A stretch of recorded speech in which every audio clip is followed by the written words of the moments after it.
we wanted to make like a change somewhere. We can't live like our ancestors did, because like you can see all around, like everything is changing because of us.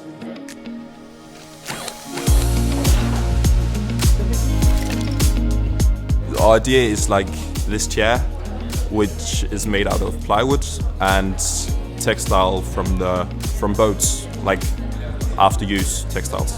And so this chair is without any screws, and you can assemble it with your bare hand. It's like this sponsor solution where if people want to be invested in the project and try being more sustainable, they can do that with our chair. And the people at the festivals can then like rent the chair through bracelets and have a chair for the festival and give it back afterwards.